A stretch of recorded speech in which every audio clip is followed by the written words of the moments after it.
الحمد لله على ما أنعم حمدا به يجلو عن القلب العمى ثم الصلاة بعد والسلام على نبي دينه الإسلام محمد خاتم رسل ربه وآله من بعده وصحبه ونسأل الله لنا الإعانة فيما توخينا من الإبانة عن مذهب الإمام زيد الفرضي إذ كان ذاك من أهم الغراض علما بأن العلم خير ما سعي فيه وأولى ما له العبد دعي وأن هذا العلم مخصوص بما قد شاع فيه عند كل العلماء بأنه أول علم يفقد في الأرض حتى لا يكاد يوجد وأن زيدا خص لا محالة بما حباه ختم الرسالة من قوله في فضله منبها أفرضكم زيد وناهيك بها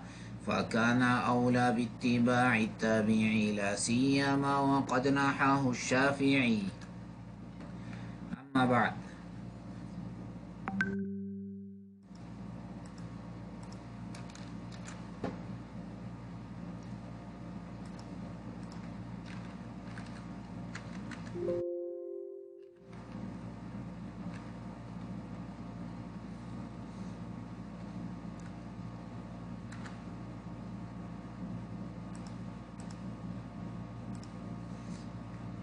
تو آج کا جو درس ہے وہ ہے التصحیح. تصحیح کس چیز کو کہتے ہیں اور علم میراث میں تصحیح کا طریقہ کیا ہے وہ اس درس میں بیان کیا جائے گا. یہاں پر شیخ حافظہ اللہ فرماتے ہیں کہ التصحیح وَهُوَ فِي اللُّغَةِ جَعْلُ الشَّيْءِ صَحِيحًا، ایک چیز کے صحیح کرنے کو کہتے ہیں. وَاصْطِلَاحًا اخذ السہام بلا کسر عن مخرج قلیل، قلیل مخرج مسئلہ سے سہام کا بلا کسر لینا. کیسے لیا جائے گا اس کا طریقہ آپ کے سامنے ابھی بیان کر دیا جائے گا. فرماتے ہیں کہ تصحیح کی ضرورت کب ہوتی ہے؟ تو آپ سے کہا گیا ہے کہ جب سہام کو رؤوس پر تقسیم کریں اور حصے کسری آئیں تو اس صورت میں تصحیح کی ضرورت ہوتی ہے.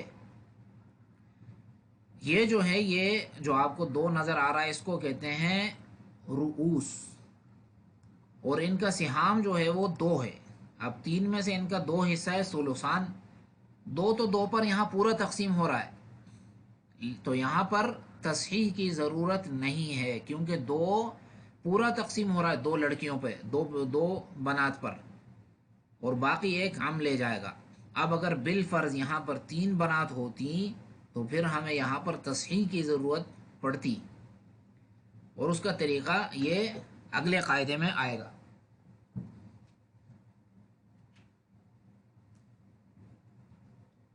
یہ دوسرے قاعدے میں پہلا قاعدہ تو واضح ہے کہ اس میں تصحیح کی ضرورت نہیں ہے، بڑا آسان مسئلہ ہے. آپ سے کہا گیا کہ بھائی ایک شخص کی جو ہے دو بیٹیاں ہیں اور ایک اس کا ایک جو ہے میت جو ہے وہ اپنا عم چھوڑ کے گیا ہے، مال تقسیم کرو. تو ثلثان آپ بنت کو دے دو گے، ایک ایک ہر بنت لے جائے گی، باقی جو ہے وہ عم کو مل جائے گا.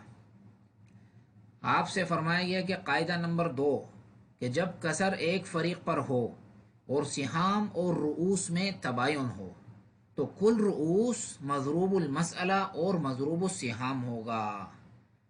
یہ بات امام ابو عبداللہ انہوں نے بیان کی ہے. وہ کہتے ہیں وَإِن تَرَ الْكَسْرَ عَلَى أَجْنَاسِ فَإِنَّهَا فِي الْحُكْمِ عِنْدَ النَّاسِ تحصر في 4 أقسام يعرفها الماهر في الأحكام مماثل من بعده مناسب وبعده موافق مصاحب والرابع المباين المخالف ينبيك عن تفصيلهن العارف فخذ من المماثلين واحدا وخذ من المناسبين الزائدا واضرب جميع الوفق في الموافق واسلك بذاك أنهج الطرائق. کہ یہ کہتے ہیں کہ وخذ جمیع وہ جو وفق جو ہے اس کا وفق اس میں ضرب کر دو. وخذ جمیع کہ عدد جو ہے وہ وفق اس کا نکال کے اس کو لو، کہتے ہیں کہ فخذ من المماثلین واحدہ وخذ من المناسبین زائدہ. جو تماثل ہوگا تو وہ تو صحیح ہے کہ دو دو پہ تقسیم ہو رہا ہے، کوئی ٹینشن نہیں ہے. مناسبین کس کو کہتے ہیں؟ مناسب کہتے ہیں یہاں پر تداخل کو. وخذ من المناسبین زائدہ واضرب جميع الوفق في الموافق واسلك بذاك أنهج الطرائق وخذ جميع العدد المباين واضربه في الثاني ولا تداهن. کہ ایک تباین جب ہوگا تو پورے عدد کو لے کے دوسرے میں ضرب کر دو اور اس سے مداہنت نہ کرو، علی طول یہ کام کر دو. اب دیکھیں یہ قاعدے میں کیا کہہ رہے ہیں کہ جب کسر ایک فریق پر ہو اور سہام اور رؤوس میں تباین ہو.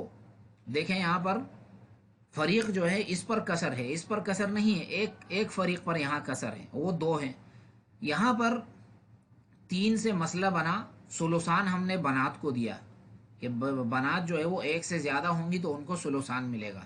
ثلثان جو ہے وہ دو ہوتا ہے، ہم نے دو دیے، لیکن یہ بنات یہاں پر تین ہے تو تین پر دو کیسے تقسیم ہوگا؟ نہیں ہو رہا. تو آپ سے فرمایا گیا کہ سہام اور رؤوس کے درمیان تعلق دیکھو، تعلق کون سا ہے؟ تماثل کا تعلق ہے. تماثل کا تو یہاں پر ہوگا تو کوئی ٹینشن نہیں ہے، تماثل کا یہاں دیکھنے کی ضرورت بھی نہیں ہے. تداخل ہوگا تو تب تو کوئی ٹینشن نہیں ہے، جب بھی آسان ہے، جس کا قاعدہ آگے آئے گا. توافق ہوگا تو اس کا طریقہ بھی آگے آئے گا، تباین ہوگا تو اس کا طریقہ بھی آگے آئے گا، لیکن وہ آپ سے یہاں پر بیان کر دیا گیا. فرمایا کہ جب کسر ایک فریق پر ہو جیسا کہ ادھر، اور سہام یہ سہام ہے اور رؤوس یہ رؤوس ہیں اوپر میں تباین ہو. دیکھیں دو، ان دونوں میں تباین ہے، دو اور تین اس میں تباین ہے، تو کل رؤوس مضروب المسئلہ اور مضروب السہام ہوگا. یہ جو رؤوس ہیں یہ پورا اٹھا کر اوپر مضروب المسئلہ کر دو اور مضروب السہام نیچے، سہام میں بھی تین کو ضرب کر دو. تین کو تین میں ضرب کیا 9، تین کو دو میں ضرب کیا 6، تین کو ایک میں ضرب کیا 3، تو آپ کا مسئلہ حل ہو گیا. تو یہ اس کا تصحیح کا طریقہ ہے. تصحیح یعنی تین سے مسئلہ حل نہیں ہو رہا تھا تو آپ نے مسئلے کی تصحیح کر کے آپ نے 9 سے مسئلے کو صحیح کر دیا. تو یہ 9 جو ہے یہ اصل مسئلہ ہے. اب توضیح یہ آپ کو مزید وضاحت کے لیے بھی میں نے لکھ دیا ہے کہ آپ اس کو گھر میں بھی سمجھ سکتے ہیں کہ بنات کے رؤوس 3 ہیں اور سہام 2 ہیں. تعلق تباین کا ہے. کل رؤوس 3 مضروب المسئلہ اور مضروب السہام ہوا. اب آپ سے یہاں پر ایک تنبیہ کے دے رہے ہیں کہ جب مسئلہ اولیہ ہوگا تو تصحیح اول کے ساتھ ہوگی. اول والا مسئلہ یہ آگے آئے گا کہ اول کس کو کہتے ہیں. اول یہ ہوتا ہے کہ اصل مسئلے میں زیادتی ہو جاتی ہے، جیسا کہ یہاں 6 سے مسئلہ تھا 7 سے بن گیا. 6 سے کیسے تھا کہ ایک زوج ہے یہاں پر اور 5 اخت عینی، یعنی اخت عینی جیسے شقیقی اپنی بہن جو ہوتی ہے ماں باپ والی. تو زوج کو یہاں پر کتنا ملے گا؟ زوج کو ملے گا نصف. زوج کا حصہ یہاں پر آپ لکھ دیں،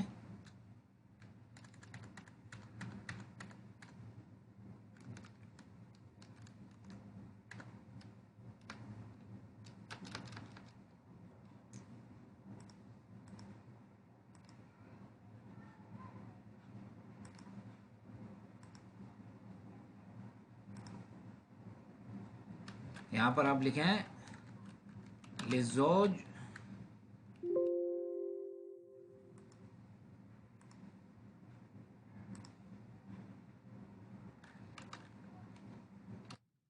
للزوج النصف، زوج کو تو آدھا ملے گا. اور یہ جو 5 جو اخت عینیاں ہیں ان کو آپ دے دیں کتنا؟ ثلثان، ان کو ملے گا ثلثان. تو یہاں پر آپ ثلثان لکھ دیتے ہیں اس کو ہم، و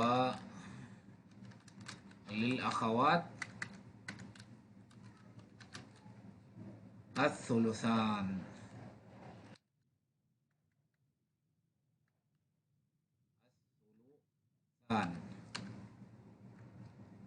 تو ان کو تو ثلثان ملے گا. اب ثلثان جو ہے وہ یعنی 6 میں سے 4 ثلثان ملے گا. 6 کے 2 ثلث ان کو ملیں گے جو کہ ہے 4، اور زوج کو ملے گا نصف جو کہ ہے 3. اب 4 اور 3 کو آپ جمع کریں تو یہ ہو جاتے ہیں 7. تو اس کو کہتے ہیں کہ عول عالت المسئلہ. مسئلہ میں اول پیدا ہو گیا تو یہ 7 کو چلے گیا مسئلہ. اچھا اب دیکھیں یہاں پر کسر کہاں ہے. کسر یہاں پر ہے اخت پر، اخت عینیہ پر، کہ 4 5 پر جو ہے وہ تقسیم نہیں ہو رہا. حصہ ان کا 4 ہے، 4 آخر 5 پہ کیسے تقسیم ہوگا؟ تو آپ سے یہاں پر کہا گیا کہ دیکھیں اس میں نسبت کیا ہے 4 اور 5 کے درمیان. اس میں تداخل ہے، اس میں توافق ہے، یا اس میں تباین ہے. تو آپ دیکھیں گے کہ 4 اور 5 میں تباین ہے. تو آپ کل رؤوس لے کر اوپر 7 میں ضرب کر دیں گے، 6 میں نہیں کریں گے، 7 میں کریں گے. یہ اس بات کا اس کا مقصد اس بات کا یہ ہے کہ جب مسئلہ اولیہ ہوگا تو تصحیح اول کے ساتھ ہوگی. تو یہ 5 اٹھا کے آپ 7 میں ضرب کریں گے، 35 آئے گا. 5 آپ 3 میں ضرب کریں گے، 15 آئے گا. 5 کو 4 میں ضرب کریں گے، 20. 20 کو 5 بنات پر تقسیم کر دیں گے تو ہو جائے گا بڑی آسانی سے. 4 4 ہر بند کو مل جائے گا. تو یہ آپ کا مسئلہ یہاں پر حل ہو گیا. اچھا حمید اللہ بھائی، امید ہے یہ سمجھ آ گیا ہوگا یہ قاعدہ، یہ پہلے والا. ہاں جی. یہ دوسرا بھی سمجھ آ گیا. ہاں بالکل. اور یہ واضح ہے. کیا ہے؟ یہ والا سمجھ آیا. ہاں جی یہ راول والا. اچھا اچھا قاعدہ نمبر 3 کہتے ہیں کہ جب بھی سہام اور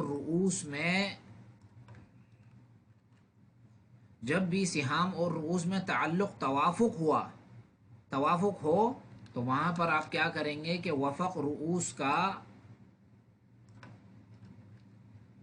مضروب المسئلہ اور مضروب سہام ہوگا.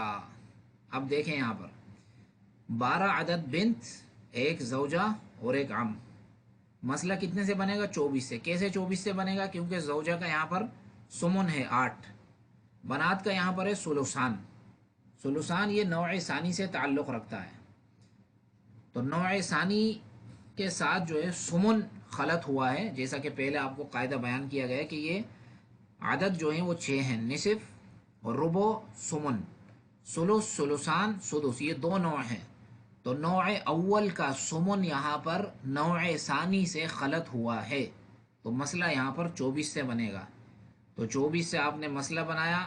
سلسان آپ نے بنات کو دے دیا 16، سمن آپ نے زوجہ کو دے دیا 3، اور باقی آپ نے عم کو دے دیا. دیکھیں 16 اور 3 19، باقی بچے 5 5 آپ عم کو دے دیں تو یہ ہوگا 24. اب یہ 16 جو ہیں یہ 12 پر تقسیم نہیں ہو رہے. یہاں پر کیسے تقسیم ہوگا 16 12 بنات پر؟ تو یہاں پر یہ ہے کسر یہاں پر ہے ایک فریق کے اوپر، یہ ایک فریق ہے اس پہ کسر ہے. تو آپ سے کہا گیا کہ کسر 12 بنات پر ہے اور سہام کے ساتھ تعلق توافق کا ہے، رؤوس کا وفق 3. یہ دیکھیں یہ رؤوس کا وفق 3 ہے.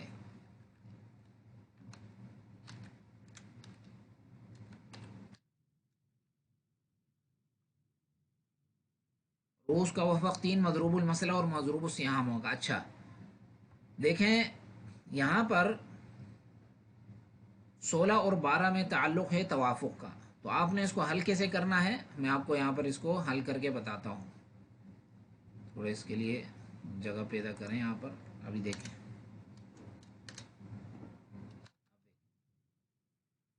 یہ ہے 12 اور یہ ہے 16. اب دیکھیں یہاں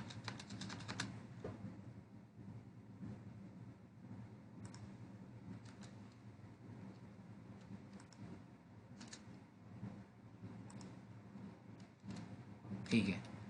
اب دونوں کے درمیان 12 اور 16 کے نیچے ایسا کون سا عدد ہے کہ دونوں اس پر بلا کسر تقسیم ہو رہے ہیں؟ ہم بولیں گے وہ 4 ہے، کہ 12 کو 4 پہ تقسیم کرو گے تو ہر ایک کو جو ہے وہ 3 3 مل جائیں گے. 16 کو 4 پہ تقسیم کرو گے تو 4 4 مل جائیں گے. تو یہاں پر آپ نے اس کا وفق نکالنا ہے. کیسے نکالیں گے ابھی دیکھیں اس کو.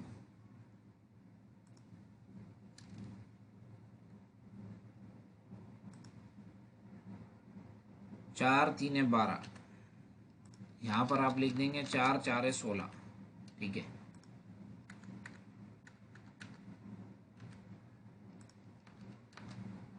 ٹھیک، یہ ہو گیا. اب دیکھیں اس کو.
اب دیکھیں 4×3=12، 4×4=16، تو 12 کا وفق ہے 3، 16 کا وفق ہے 4.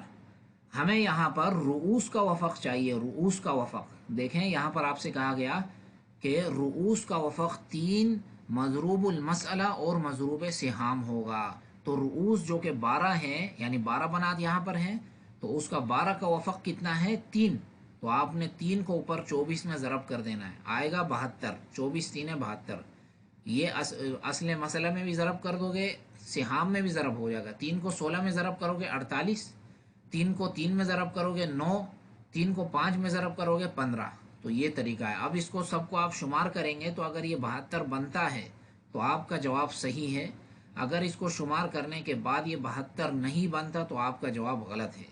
دیکھیں 48 اور 9، 48 میں آپ 12 جمع کریں گے تو 60 ہو جائیں گے. تو یہ 9 جمع کریں گے تو 67، 67 میں آپ 15 جمع کریں گے تو 72 یہ ہو جائیں گے 72. تو اس کا پتہ چلا کہ آپ کا جواب بالکل صحیح ہے. یہاں پر یہ کہتے ہیں کہ تنبیہ، ایک فریق پر کسر یا تو تباین ہوگا یا توافق. اگر تداخل ہوا تو وفق فرضی لے لیا جائے گا. یہ دیکھیں ابھی حاشیہ میں کہتے ہیں کہ وفق فرضی اس صورت میں لیا جائے گا جب رؤوس زیادہ ہوں اور سہام کم ہوں اور دونوں میں تداخل ہو. وہذا فقط من باب الاختصار وإلا في احوال اخرى لا يؤخذ التوافق فرضا. یہ جو ہم نے بیان کیا ہے، یہ طریقہ، یہ جو تنبیہ جو ہم نے دی ہے، یہ صرف باب التصحیح میں یہ استعمال ہوتا ہے. یہ طریقہ کہ وفق فرضی تداخل کا لے لیا جائے گا. کس صورت میں؟ کہ جب رؤوس زیادہ ہوں. یعنی یہ یہاں پر رؤوس 4 ہیں اور سہام اس کا 2 ہے، تو یہاں پر وفق فرضی 4 کا یہاں پر تداخل ہے. چاہیے تو یہ تھا کہ ہم 4 کو اٹھا کے اوپر ضرب کر دیں، یہ چاہیے تھا، یہاں پر ہونا یہ چاہیے تھا قاعدے کے مطابق. لیکن آپ سے کہا گیا کہ اس کا وفق فرضی لے لو. وفق فرضی اس کا آئے گا 2. یہ دیکھیں 2 نیچے، 2 2 4، 2 کم 2 تو 4 کا وفق 2. 2 پر آپ 3 میں ضرب کر دو گے 6، 2 کو 2 میں ضرب کرو گے 4، 2 کو 1 میں ضرب 2. تو یہ اس کا طریقہ ہے کہ یہ جو تصحیح والا جو قانون ہے، اس میں اعداد کے درمیان، رؤوس اور سہام کے درمیان تماثل ہوگا تو پھر تو کوئی ضرورت ہی نہیں ہے تصحیح میں. 4 اور 4 ہوں گے دونوں طرف تو تب تو وہ تقسیم ہو جائے گا، کوئی حرج نہیں ہے ادھر تصحیح کرنے کی، ضرورت نہیں ہے. لیکن اگر تداخل ہوا تو ہم دیکھیں گے اگر رؤوس زیادہ ہیں اور سہام کم ہیں، جیسا کہ یہاں پر رؤوس 4 ہیں سہام 2 ہیں، تو ہم رؤوس کا وفق فرضی لے لیں گے، کیونکہ وفق فرضی جو ہوتا ہے وہ کم ہوتا ہے. اب پورا 4 اٹھا کر اوپر ضرب کر دیں گے تو پھر بھی جواب صحیح آ جائے گا، لیکن وہ لمبا ہو جائے گا جواب. تو آپ سے کہا گیا ہے کہ اس کا وقف فرضی لے لو 2 اور وہ اوپر ضرب کر دو، جواب بھی صحیح آ جائے گا اور اطالت بھی نہیں ہوگی جواب کے اندر. اور اگر یہاں پر توافق ہوا تو رؤوس کا وفق لے کر اوپر ضرب کرو، اور اگر ان دونوں میں تباین ہوا تو یہ پورا عدد اٹھا کر اوپر ضرب کر دو. یہ اس کا قاعدہ ہے کہ جب کسر ایک فریق پر ہوگا، ایک فریق پر. اب آپ سے کہا جا رہا ہے کہ اگر کسر 2 فریق پر ہو، کیسے؟ یہاں پر 4 بنات ہیں، 2 4 پہ تقسیم نہیں ہو رہا، یہاں پر ایک جو ہے وہ 3 پہ، 3 عم ہے، یہاں پر 3 عم پہ تقسیم نہیں ہو رہا. اس کو کہتے ہیں کہ کسر ایک سے زیادہ فریق پر.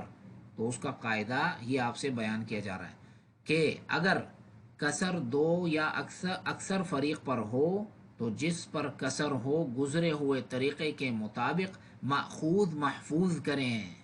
ماخوذ کیسے محفوظ کریں گے وہ ابھی آ جائے گا آپ کو. اگر ماخوذات میں تباین ہو تو کل ماخوذ دوسرے ماخوذ میں ضرب کریں اور حاصل مضروب المسئلہ اور مضروب سہام ہوگا. یہ جو طریقہ جو یہاں پر بیان کیا جا رہا ہے اس کا طریقہ یہی ہے، اس میں بس تھوڑی سی چینجنگ ہے، تھوڑی سی. وہ کیا ہے وہ یہاں پر آپ سے بیان کیا جا رہا ہے کہ دیکھیں کہ 3 بنات اور 2 عم ہیں یہاں پر. تو اب آپ 3 سے ان کا مسئلہ بنے گا، کیونکہ 3 بنات کا مسئلہ کتنا ہے، حصہ کتنا ہے، سلوسان. سلوسان کا مخرج ہے 3، تو 3 سے ان کا مسئلہ بنے گا. 3 سے جب اس کا مسئلہ بنے گا سلوسان اس کو دے دیں گے، یہ ہو جائے گا 2. ایک ہی صفحے میں کر دیتے ہیں اس کو. دیکھیں تو آپ نے 2 بنات کو دیا، باقی ایک آپ نے عم کو دے دیا. اب 2 جو ہے وہ 3 پہ تقسیم نہیں ہو رہا، ایک جو ہے وہ 2 پر تقسیم نہیں ہو رہا. تو یہاں پر اشکال پیدا ہو گیا کہ اب کیا کریں. اب اگر میں 3 کو اوپر ضرب کرتا ہوں تو وہ پھر ادھر بھی تقسیم نہیں ہو رہا، ادھر پھر مسئلہ بن رہا ہے.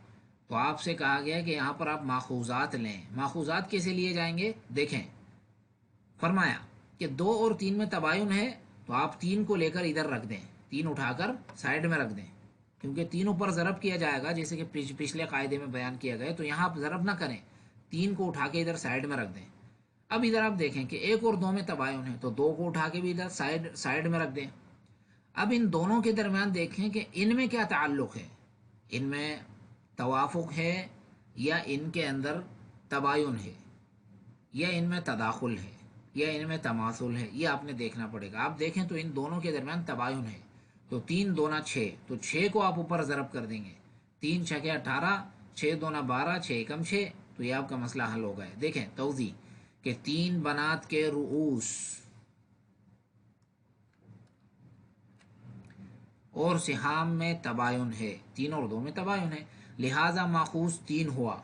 اور 2 عم اور سہام میں تباین ہے تو ماخوذ 2 ہوا. 2 اور 3 اور 2 کو ضرب کریں تو 6 مضروب المثلہ اور مضروب سہام ہوا. تو یہ اس کا ماخوذات حاصل کرنے کا طریقہ ہے. وہ جو ہم نے آپ کو ایک لمبا سوال دیا تھا کہ 1 سے 10 تک کے جو اس کے ماخوذات لے کر اس کو حل کریں، اس کا یہی طریقہ ہے. اس کا جو 2240 ہے، پتہ نہیں 2500 کتنا اس کا جواب آ رہا ہے، وہ جو میں نے آپ کو شروع درس میں نے آپ کو بھیجا تھا. تو وہ طریقہ اگر کسی نے اس کو سمجھ میں آیا ہو تو یہ بڑی آسانی سے ہو جائے گا. ماخوذات آپ نے محفوظ کر کے ماخوذات کے درمیان تعلق دیکھ کر اوپر مسئلہ آپ نے اس سے بنانا ہے. حمید اللہ بھائی سمجھ میں آ گیا انشاءاللہ یہ؟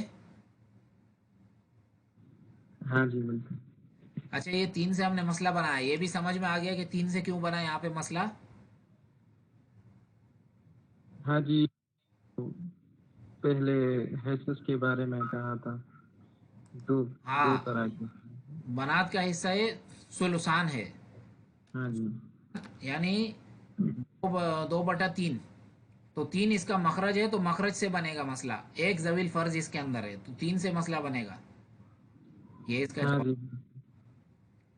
آپ کہتے ہیں کہ قاعدہ نمبر 5 کہ اگر ماخوذات محفوظہ کے درمیان تعلق توافق کا ہوا تو ایک ماخوذ کا وفق دوسرے ماخوذ میں ضرب کریں اور حاصل ضرب مضروب المثلہ اور مضروب سہام ہوگا. یہ دیکھیں، یہ ہم نے سب سے پہلے دیکھا کہ بھئی 8 بنات ہیں اور 6 عام ثلثان. 8 کا مخرج، بنات کا مخرج 3 سے ہم نے مسئلہ بنایا. ثلثان ہم نے دے دیا 2، باقی ہم نے دے دیا عم کو. اب 2 8 پر تقسیم نہیں ہو رہا، 1 6 پہ تقسیم نہیں ہو رہا، کسر یہاں پر 1 سے زیادہ فریق پر ہیں. تو اس کا حل کیا ہوگا؟ آپ سے فرمایا گیا کہ ہم پہلے ماخوذات جو ہے وہ لیجئے، محفوظ کیجئے. تو آپ نے دیکھا کہ 2 اور 8 کے درمیان تعلق جو ہے وہ توافق کا ہے. 8 کا وفق 4 محفوظ ہوا. 8 کا وفق کتنا ہے؟ 4، کیونکہ یہاں پر آپ دیکھو گے کہ 8 کا وفق 4 ہے، 2 آپ نیچے رکھیں گے کہ 2 4 8، 2 ایکم 2، تو 8 کا وفق 4 ادھر محفوظ ہوا۔ 1 اور 6 میں تباین ہے تو 6 محفوظ ہوا، تو 4 اور 6 یہ آپ کے محفوظ ہو گئے۔ اب آپ سے کہا گیا کہ 4 کا وفق دوسرے ماخوذ میں ضرب کرو، 3 کا وفق دوسرے ماخوذ میں ضرب کرو، تو جو حاصل ہوگا وہ مضروب المثلہ اور مضروب سہام ہوگا۔ اب دیکھیں 4 اور 6 کے درمیان ایسا کون سا عدد ہے کہ جس پر دونوں تقسیم ہو رہے ہیں؟ فرمایا 2 ہے، کہ 4 2 پہ تقسیم ہو رہا ہے، 6 2 پہ بلا کسر تقسیم ہو رہا ہے، تو 2 2 4، 2 3 6، 3 کو ضرب کرو گے 4 میں 12 آئے گا، 2 کو ضرب کرو گے 6 میں 12 آئے گا، تو 12 مضروب المثلہ اور مضروب سہام ہوا۔ یہ اس کا طریقہ ہے کہ دیکھیں 2 کو 6 میں ضرب کریں گے 12 آئے گا، 3 کو 4 میں ضرب کریں گے پھر بھی 12 آئے گا۔ تو یہ سمجھ آ گیا حمید اللہ بھائی؟ ہاں جی ہاں، یہ ماخوذات لے کر ماخوذات کا جو وفق ہے توافق کی صورت میں ایک وفق کو دوسرے ماخوذ میں اس طرح آپ نے لکھنا ہے۔ اس کو دیکھ کر آپ حل کریں گے تو انشاءاللہ بڑی آسانی سے آپ اس کو حل کر لیں گے۔ اس طرح آپ نے سب سے پہلے لکھنا ہے، پھر اس کو اٹھا کر ادھر ضرب کر دو، اس کو اٹھا کے ادھر ضرب کر دو۔ ابھی دیکھیں اس کو، ادھر بھی لائن ڈال دیتے ہیں اس میں، یہ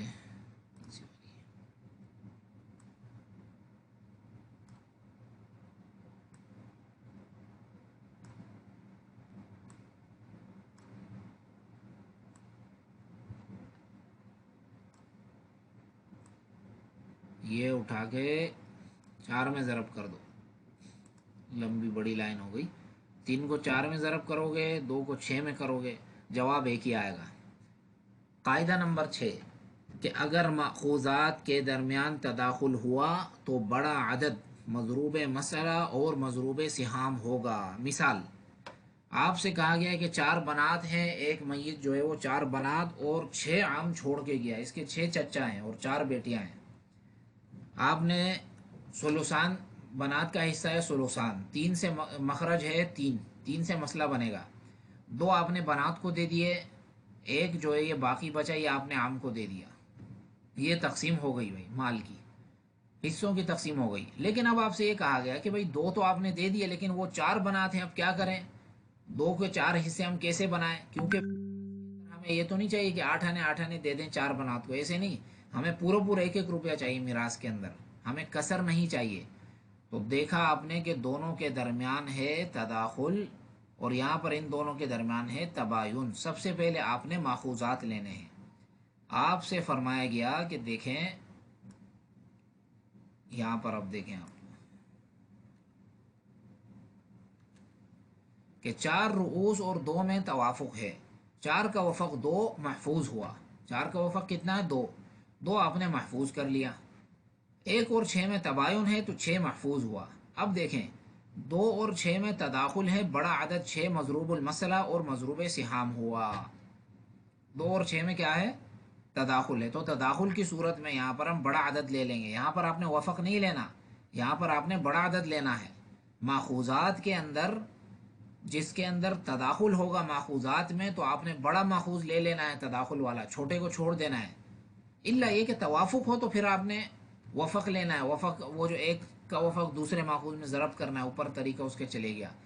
تو یہاں آپ 6 لے کر اوپر ضرب کریں گے 3 میں، 3 چھکے 18، 6 کو 2 میں ضرب کریں گے 12، 6 کو 1 میں ضرب کریں گے 6۔ اب دیکھیں 12 کو آپ 4 بنات پہ تقسیم کریں گے تو پورا تقسیم ہو جائے گا، ہر ایک کو 3 بنت کو جو ہے ایک بنت کو 3 مل جائے گا۔ 6 کو 6 اعمام پر تقسیم کریں گے تو ہر ایک کو 1 مل جائے گا۔ تو یہ اس کا طریقہ ہے، بڑی آسانی سے یہ 12 اور 6 18 یہ ہو گئے، تو مسئلہ آپ کا بالکل یہ اس کی تصحیح ہو گئی، مسئلے کی مسئلہ آپ کا صحیح ہو گیا۔ اب آپ سے کہتے ہیں کہ تمرینات، سوال حل کیجئے۔ ایک بند ہے اور 5 عام ہے، یہ آپ نے حل کرنے ہیں کہ بند کا یہاں پر نصف ہوگا، نصف 2 سے یہ مسئلہ بنے گا، ایک بند کو ملے گا، ایک جو یہ 5 عام کو ملے گا، 1 اور 5 میں ہے تباین، تو آپ نے 5 اٹھا کے اوپر ضرب کر دینا اس طرح۔ 3 بند ہیں 2 عام ہیں، 3 بند ثلثان، 3 سے مسئلہ بنے گا، 2 ان کو ملیں گے، 1 اس کو ملے گا، 2 عام کو۔ 3 اور 2 میں ہوا تباین، 1 اور 2 میں ہوا، 2 اور 3 میں